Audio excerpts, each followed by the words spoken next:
galit na galit kayo sa nangyari. Yung civil damage sa inyo, yung damages na ginawa sa inyo, yung crime for violating your privacy, yung leaked video that dishonored your father. I wonder, bakit hindi pa rin kayo mag-file case? Medyo malinaw naman kung sino yung hahabulin nyo dahil malinaw naman yung nag-leak ng video, yung police na nag-responde, and that started it all. Kung ano man ang nahantong na kung saan-saan, it's because of that. The bungling of the investigation, the paraffin, etc. Medyo malinaw kung sino ang hahabulin. I wonder bakit hindi kayo magsasampa ng kaso. Malinaw naman ang target. Yes, I've thought about it.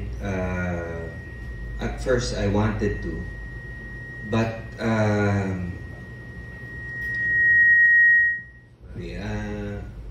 hindi na lang ako magmamic para hindi.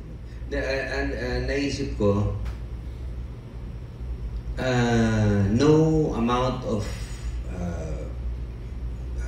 tawag dito, damages, pera, no amount of that will can erase yung trauma. Nandiyan na eh, nangyari na. Walang kahit anong yun nga, tawag dito. No amount of money or jail time will erase this. It's already there at nandito pa rin. We're still traumatized. Kahit na maparusahan sila, traumatized na kami. Ano pa ang makukuha natin? I'm just doing this actually. I didn't need to do this, but yun na nga lang. It's for reference. It's a cautionary tale. Let this be a cautionary tale. Yun na lang ang hinihiling ko. Yun po ay decision ng entire family. That's something you have talked about. Yes. Sa perspective po ng Brigada, do you agree na pwede na po yun na square na tayo, mag-apologize lang? The reason for the press conference is really also a call to the police authorities to clean up their own ranks. Kasi pag nag-file tayo ng kaso, sinong pa-file natin? Yung mga subordinates? Or do we file all the way to the superiors, all the way to the Department of Justice? In fact, all the way to the President of the Republic, kasi executive yan eh, di ba? That will not lessen the pain.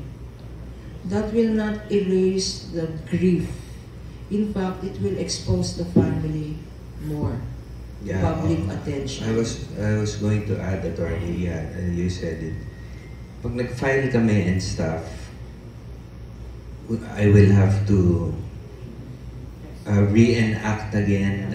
Ikukwento ko na naman and mas trauma pa. Hindi pa nga kami nakakabangon.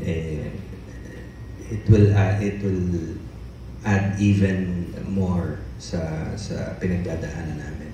Kung sino yung kumuha, pero natukoy ba kung sino talaga yung nag-upload? Kasi sabi, subordinate na talaga sa mga superiors. Pwedeng isa o dalawa o tatlong superiors pang nag-upload. Natukoy ba kung sino talaga? Kanino talaga nanggaling? But they filed, in fairness to them, I think that UCPD filed an administrative case dun sa isang tao, sa nag-video. But yun nga, maaaring hindi siya eh. Maaaring siya lang ang kumuha.